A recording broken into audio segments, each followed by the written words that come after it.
Hey, this is my Subway story. Wait, that didn't sound right. Let me try it again. This is my Subway story. Subway. Why won't it let me? Subway. Stop censoring me! It's Levin. Yeah. Bitch, don't speak to me unless your tone nice. Like my liquor brown, unchased with no ice. Okay, maybe just a cube or two.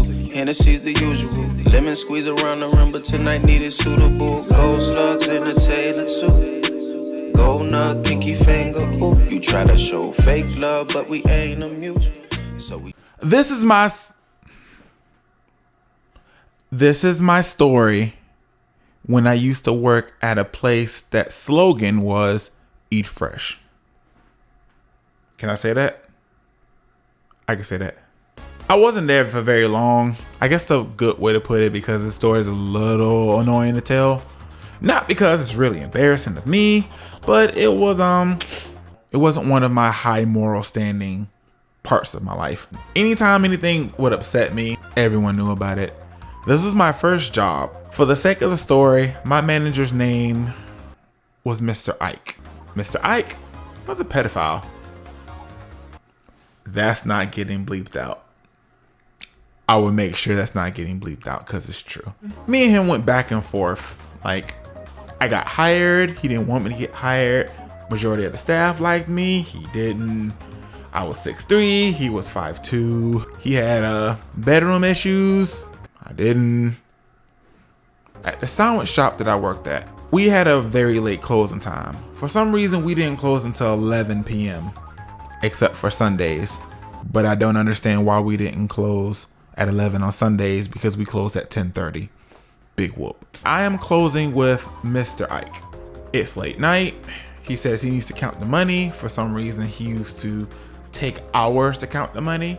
I personally think that he just spent the majority of the time looking at porn and didn't want to tell anybody, because he would kind of lock himself up. There will always be lotion. And while I'm up front dealing with all the customers, let's say it's like 9 p.m. There's a few minor issues that I have because I'm a big individual, and for some reason we didn't have extra large gloves. I end up working all the way into almost 11 o'clock, because at 10:55 there ends up being four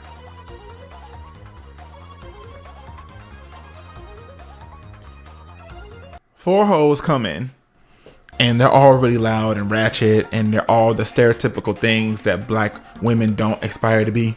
I make 8-foot longs. I made it the way they want to. They was being extra picky, but I didn't care. I'm like, you know what? I'm being paid to be here. Doesn't really matter. It's fine. Finish up with all 8, and I'm ringing them up. And the first thing that one of them goes is, "Hey girl, you got me, right?" whatever. One of them ain't got no money. Okay, it's cool. It's cool. The next one's like, Nah, I was gonna ask you the same thing. They start turning and looking at each other. All of them are like, Dang, we ain't got no money.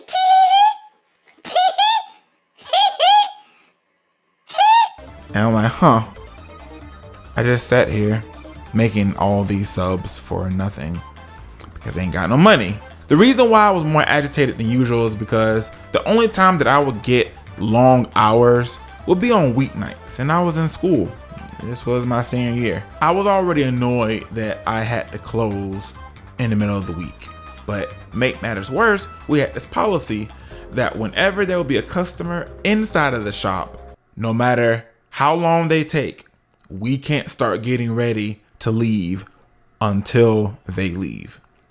So it's like 11:30 at this point. I'm agitated, but whatever. The only reason why it took so long to make all these sandwiches is because they wanted specific orders. They wanted 3 pickles on this side, not 4, not 5, 3 specifically. They was being really extra.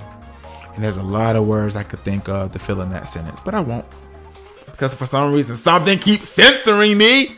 I'm like, okay, well, thank you guys for stopping by.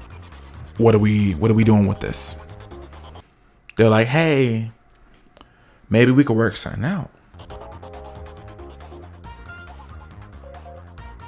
No, we can't work nothing out. I'm sorry. I was raised better than that. And I was raised better than you. So after I say, no, we can't work nothing out, then they end up getting belligerent and upset. And then they end up getting really annoyed with me.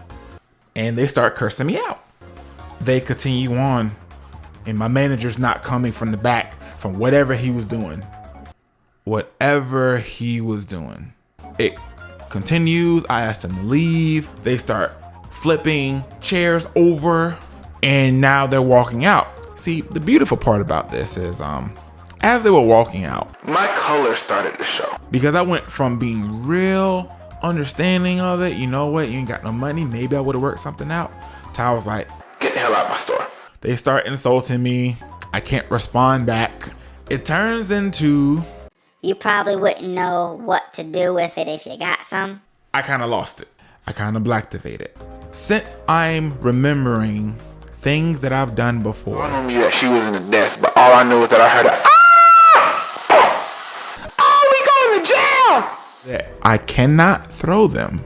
As they're leaving, they're demanding to be let out because after 11 o'clock, our door is magnetized and they close automatically. So as they're leaving, with me sitting there with 8 footlongs that I made in 30 minutes for nothing, they're walking out, insulting me. I think back to earlier that day when I messed up on a sub. I accidentally put oil and vinegar on the end of it when it was only supposed to have oil.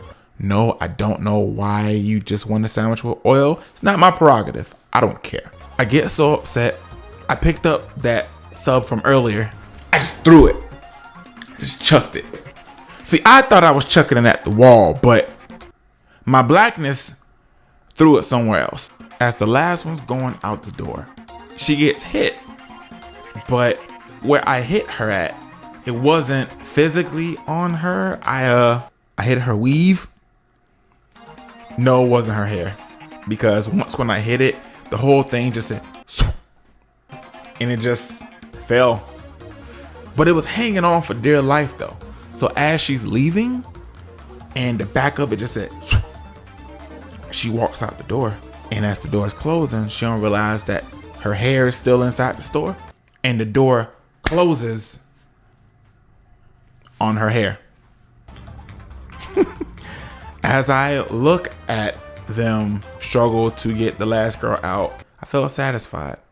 And then as I'm looking at them struggle and them demanding me to open the door, I just sat there and I looked. I'm okay with this. I am okay with this. My manager comes out. He looks at me. He looks at them. Then he looks at me again. And all he could say was, it was a nice shot. I end up being put in the back office and I'm waiting to get fired. Because I'm like, you know what? If this is how it goes, this is how it goes. He walks up to me and he rewinds it on the little security tape, showing me toss the sandwich up and just launch it. And he's like, you didn't do that on accident. If they come back in and complain, I'm going to have to fire you. I accept that. So they didn't know that I knocked the hair off of old girl. They don't know I was the reason why they were stuck in the door. They assumed that it was her cheap weave and that it just fell back. I learned something that day. I need to control my anger a bit more and I need to make better decisions. Funny part about it is I didn't get fired for that. Although I didn't get any more hours soon after that. I don't know if they were related. It's like I was allowed to be in the back and I still had all the access, but I haven't had any hours for years. I don't know if I still work there. Maybe that's why I keep getting cucked. For what it's worth, I don't feel bad.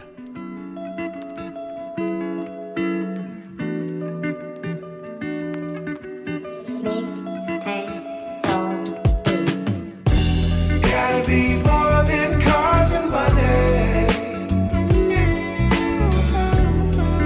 You a attract more flies.